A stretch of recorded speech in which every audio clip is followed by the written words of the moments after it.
What's up, Internet? And we're live. I'm Chuck the Liberty Geek. Hail to you. If you got that reference, you got good taste. So, what's on the topic for today? Uh, well, I wanted to talk about the Internet and the oligarchy of the Internet, especially what's going on here in the United States and I believe in Canada as well. Um, because this is important and, we should talk about it. So, here's how I want to break this down. I kind of wanted to have some guests, and Randall Parker Jr. will be joining me later, a little bit later in the show, which is good because Randall Parker Jr. is always great. And yeah. So let me get started on this right away because I only have a half-hour show. But I will be watching the comments as they go, so leave me a comment if you want me to discuss anything, and I'll get back to you as I see it. So, basically, what the internet has come to in the United States and parts of Canada, I believe, is that we have several major companies. A lot of us know Comcast. A lot of us know Time Warner. We have Bright House. We have Cox. But the problem is that we do have a few companies, quite a few. But the problem is that they've come together in this oligarchy. And the problem with that is that they get together behind these closed doors and they have these meetings similar to what the airlines do, and they go, okay, you keep our prices like this, I'll keep our prices like this. Nobody offers this much speed. We only give them this, this, and this service, and everyone agrees. And there's another crucial thing that they also agree to that people don't seem to understand, and that is we will only operate in this area, this area, this area. You operate in your area. We will never encroach upon your territory, and no one will shake us off because while it looks like we might be competing, we'll only be competing with like one other company or two other companies in the area, and usually the service is inferior. I'm looking at you, satellite internet, and I'm looking at you, AT&T, and other DSL companies. But it's a joke. So, I guess the best way to put it is, well, a lot of people look at this and they go, well, that's awful. Why is the free market doing this? Except it's not. There's another part to this that people seem to forget, and that's the government. These oligarchies are protected by the state. And basically, if you were to try to make a startup in one of their areas, like Google Plus or Google Fiber, sorry, the incumbent in that area will kick and scream to the government, start screaming anti-competitive like Comcast did, and they'll make sure you can't go many places. So here's the issue. These internet companies are supported by not only us paying them directly for services, but they're also double dipping, and they're also getting tax money to uphold this infrastructure, which we pay them through taxes to keep updating this infrastructure, which they are not actually updating. So, and the government's completely okay with this. I'm getting reports that people cannot seem to comment on the show. I'll look into this after the show. If anyone can confirm this, please do. 'Cause that's not good. I am leaving a test comment right now. It looks like no one. Oh, it looks like comments are down for this show. That blows. So hopefully Randall will get here soon. Um, but it's whatever. But anyways, so they make this tax money, and we're supposedly paying them to upgrade this infrastructure, which they're not. That's an issue. But it's not only are we paying them as customers, we're paying them as taxpayers, and the government's completely okay with us because, well, they're the government. So the cable companies are making record profits, and then someone like Google, who I'm pretty sure the only reason they could get away with what they did at all was that they're Google, and Google is a monster in itself in technology industry, and they purposely keep our internet speeds low, especially compared to the rest of the world. South Korea, I'm really jealous of the fact that you have the fastest internet in the world. Europe, you have extremely fast internet in some places for much cheaper. Randall, what's up? As Randall joins the call, which is awesome. And there we go. I can hear him and see him now. What's up, Randall? We're just talking internet. And so Randall, do you want to say anything? Hey, Chuck, I can hear your audio really faint, man. I'm probably waiting for YouTube to get me in. All right.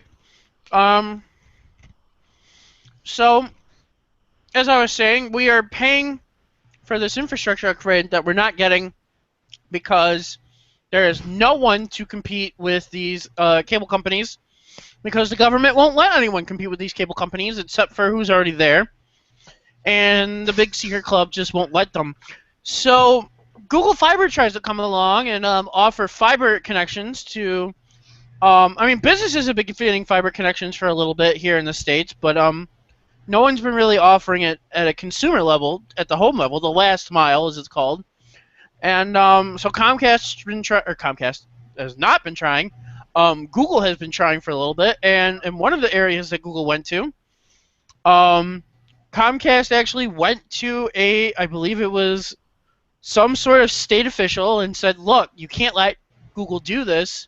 It'll ruin us. It's anti-competitive, despite the fact that it's not anti-competitive, but whatever. And basically said, you can't let them do this. And they were like, well, okay, fine. We won't let you do this, Google. So, but basically, that's basically what it's come down to.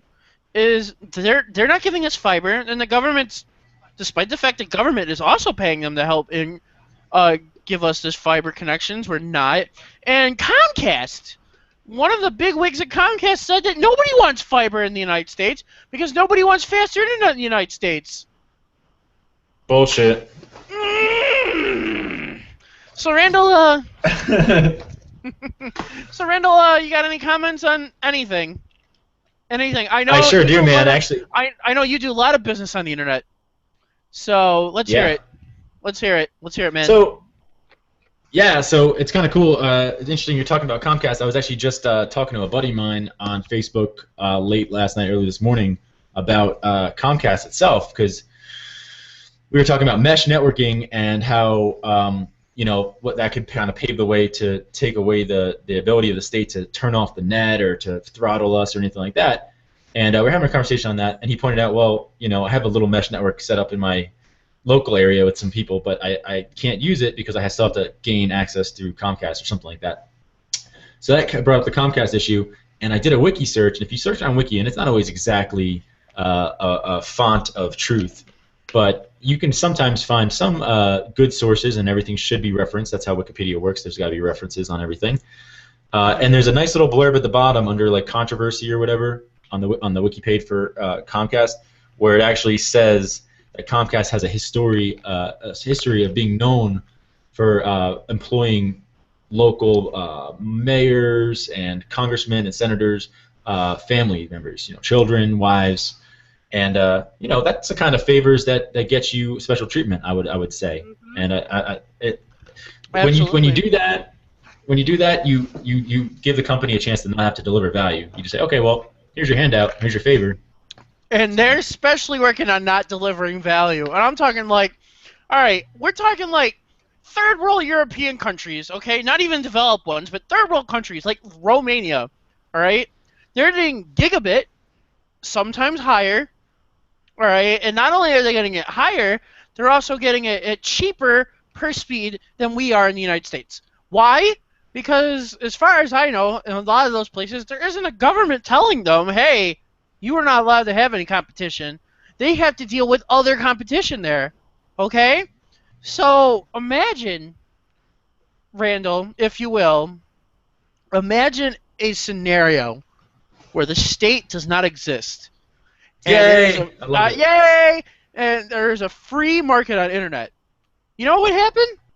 Lots of little startup companies would happen who would probably be willing to put forth the extra few dollars that for fiber wires, and would probably be willing to offer fiber at a cheaper price, because there's another problem is here in the States, to get like the higher speeds through Comcast, for example, you have to buy their other packages as well to jack up the price. So the TV, which you don't watch because you have Netflix or Hulu or Crunchyroll or any of those other services, or the phone that nobody gives a shit about because we have cell phones. I mean, like, people have their own cell phones. Like my dad, for example, who never watches the show, thank God, but he doesn't even have a home line anymore. He just uses his phone for personal and for work. His cell phone. And I mean, why not? It can do a billion other things that a normal home phone can't do. So, and it's not the dial-up days anymore. So, in this scenario, more companies would be available to give us cheaper prices as well as more choices. Because if company A, Comcast, is saying you must buy our other services to use our high-speed internet, well, company B, who is a smaller company that doesn't even have those other services, says, well, we can give you the same speeds for cheaper because we don't have any other services to focus on. Who are you going to go with? You're going to go with Cheaper. B. Exactly. Cheaper for the same price. And that's what would happen in a free internet market. I mean, Right. So you see it with every other type of industry, right? I mean, look at, for example, I have experience in the automotive industry, so we can use that for example. Why did the U.S. car companies get so far behind? Because of the unions, because the state allowed or enforced this edict that for me to work at the Ford plant, I got to make $55 an hour and get double overtime on weekends and holidays and sick pay and all that. Whereas in, let's say, Japan or wherever, or South Korea rather, where they make Kias and Hyundai, I'm not saying the workers are working for 4 cents an hour. They're probably not. Maybe in a sweatshop, but not building cars. But if they're working for 15, 20 bucks an hour versus the 50, hey, they're happy to work and get that money, and it gives the economy more options. By those Daewoo's and Hyundais getting cheaper, now Ford and Chevy and Chrysler got to come up with something that matches, and they're finding themselves already too addicted to the state heroin to do it free market wise. and They need. it's kind of interesting that you bring that up too, because slightly unrelated, but how did you feel about that one state effectively banning Tesla cars because they said, yeah, you must sell your cars through a middleman? Isn't that nuts? Yeah, I believe that And was actually New Jersey, where I'm yeah, from. mm-hmm. But Yeah. I mean, and it's the same thing with the internet here. I mean, you basically, the governments are saying, wherever you live, your choices are. For my area, for example, who are my choices? WoW, which Sucks. and then Comcast, which is okay, and then they charge you like $2 million a month for 50 megabytes. Not Mm. even, not even like 120, right? Like, I had a guy here. Oh my God, I had a guy here looking at my internet several months ago, and he was talking about. I asked him, when are you guys gonna get fiber? And he's like, nobody wants that. I was like, you. He's like, 120 is plenty fast. I'm like, there's no such thing as plenty fast when it comes to the internet. People Right. always want more, and we already have the technology to give people more. You're just taking the tax money that you're forcing out of us anyways through state and federal governments that we're supposed to be giving you to fix up these lines, and you're not. And how you're getting away with it is beyond me. Oh wait, because you give the government special favors. I forgot. Right. So, I mean, doesn't it drive you nuts? Drives me fucking batshit, man. And the other thing too is what you were saying before is, so like the state giving protectionism or giving special favors to like Comcast or GM or whomever, it actually further I think destroys the free market. So like you're mentioning like how other nations don't throttle or restrict internet access as much.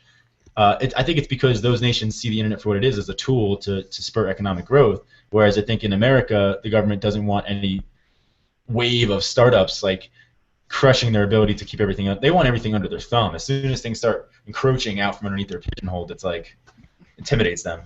And I'm not saying other countries don't have their own internet problems, right? Like in England and South Korea and China, you got these firewalls to block certain contents that they don't want you to view. Like in South Korea and in England, it's the porn filter. You know, in China, it's the China filter. But I'm not saying that they don't have their problems. And in some cases, I don't agree with how they do give, you know, faster internet than we do, because some of them it's state-run lines that private companies leech off of. So I'm not really a big fan of that either, because I believe the free market could probably do that cheaper to maintain than a government would. But even still, even through those ways, and I'm not endorsing it, but those countries have it down. Why can't we get it down? Like, how do you think we got in this mess in the first place? That's a really good question, man. I mean, I don't think it has anything to do with the government supposedly making the internet, because after that cat was out of the bag, like, I was on computers since I was 3 years old, man. I was born in '83, so you know, I was on fucking Tandy 1000s, dot matrix printers. I was on that shit back in the day. The internet was always, or the internet and computers were always kind of outside of the governments. They were always looking to the free market for help, I think. You know, I don't see them as like giving it to the free market, you know, to go around. Absolutely not. They may have invented it for military purposes, but it's ours now, whether they like it or not. Mm-hmm.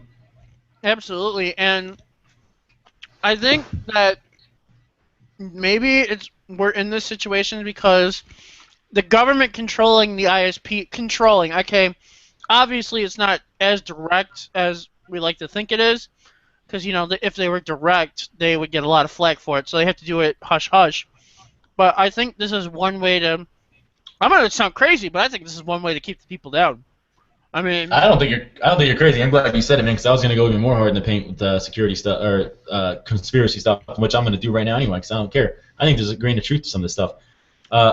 Snowden revealed that a month or two ago or so that maybe it was about 6 months ago, but he had revealed that he has evidence that the United States government is actually intercepting packages of electronics being sent and installing physical backdoors. Yes, this isn't hardware. That. I remember that. You know. I'm trying to remember the project name for that, which I'm not going to waste time doing since it's a short show. But yes, and not only that, but there's been not just that, but there's been so much other stuff in general that he's revealed about the NSA and all that. That it's nuts.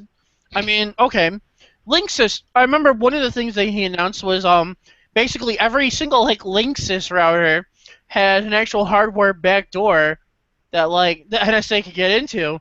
So not quite as related to the internet oligarchy, but in some sense it does, because we use those routers to connect to our Comcasts and our Time Warners.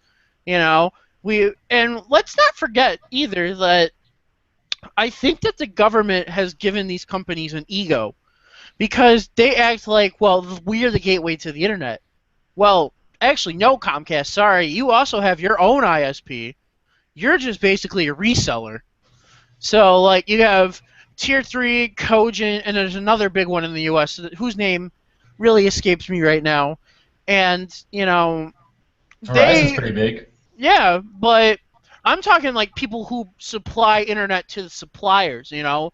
Gotcha. So, Cogent, for example, is the internet service provider for Netflix, okay? Cogent, I believe, is also the internet service provider for Comcast. Basically, these are the people who let Comcast customers get on the internet. So not only are we paying, so Comcast pays Cogent or Level 3 or Tier 3, whoever, a little bit of money, but they have this big ego because they think that, you know, because there's no competition, that there never will be. And whether it's true or not, because it's government enforced, is irrelevant. It's the fact that they're basically going, na boo boo, we can treat you as shit as we want and you can't do anything about it. And it's kind of true. And, you know, what can we do I think right now? There's not much we can do except for creating our own decentralized networks. yeah. Yeah, I like that, and I think that just the education part, like what you're doing, Chuck, is awesome because people don't realize, man. They think the internet's so free, they don't realize that it's like the walls are It's not. closing in on us. Like Even in the we're, states, it's not. I mean, look at when the FBI shut down Mega Upload. hmm I mean, wasn't even yeah. in their country. They went. No, Where did they have to go to shut that I down? believe I believe it was Hong Kong was where the Right. servers were, but they went. And it's like, I mean, the Mega Upload guy, Kim.com, he's he's on trial, or he will be on trial. I don't remember if he is or will be, but they've got him. He's, criminal charges are being brought against him for stuff done on the internet for his website, which is all about. It wasn't about piracy. I mean, that's what they're putting it under, but he basically was giving people a place to store their stuff online, and look what happened. That Yeah, could and there's happen to nothing any of the cloud services. there's nothing you can do to stop it. And I just do a little Bitcoin plug here. I just invested in a coin last week. It's doing okay. It's up from the IPO, but it's not like making me rich or anything. But it's a coin called Cloudcoin, xCloudcoin, and it has a decentralized Dropbox type of atmosphere going on within the wallet. So when you have as little as one xCloudcoin, which I think they cost about 5 or 6 cents each right now, 4 cents each, you can have a wallet and you can log in and you could upload files, videos, and this content is actually built into the blockchain. It's decentralized, so it's kind of like torrents and stuff. So there's no central point for the government to come in and say, "Oh, we're taking down Cloudcoin." Nope, can't do it. And that's just the first little prototype. That's And that's another good answer you brought up. Torrents. Decentralized as all hell, and there's no way that the government can control all of them. You know, VPNs are another good solution because, and I don't mean that in the sense that they're going to fight the internet companies, but it's a great way to keep the internet companies out of you, so to speak. And Chuck. I got a really quick question for you, man. I don't know if we have time. hmm, I want to know we'll your take try. on something. All right, real quick, not real quick, whatever. What is your take on the situation with Google? Have you heard that Google is implementing end-to-end encryption by the end of 2015 on all their email accounts? Yes, and here's my quick take on it. I think it's great, and I think that in the private criminal sector it'll work, but when it comes to the big boys, the NSA, the GCHQ, uh, it's just for show. That's kind of how I feel. I love Google and I hate Google at the same time. I love them as a company. I hate them as a spy device. But I think it's all just for show. I mean, we obviously know that at least a little bit, if not majority of them, they're in bed with governments. They fight for a free and open internet, but only to an extent. So I think that the NSA has already has that key for the end-to-end encryption. However, like I said, in a private market section, like against criminals, I think it's great. But um, I mean, and you always run that risk. And because if the NSA didn't already have that key, Randall, they would end up the way of LavaBit, where LavaBit was an email encryption service for encrypted emails, and when they refused to let the NSA in, and the NSA basically said, "Okay, you got no business anymore," and that was that. Right. Right. So I think that's kind of already done for them. There's a great app that people can check out if you want to send communications to people without having it be spied upon. Now, granted, like Chuck pointed out, when you have encryption, you have to feel like you're secure in having the key. So sometimes keys can be generated in a way that you know you're secure, but sometimes they're not. So, but there's a service called Telegram. Have you heard of that? That's like an No, I app for haven't. Tell me iPhone. more. It's an app for iPhone, kind of like Snapchat or just Messenger or whatever, kind of like Kick or whatever.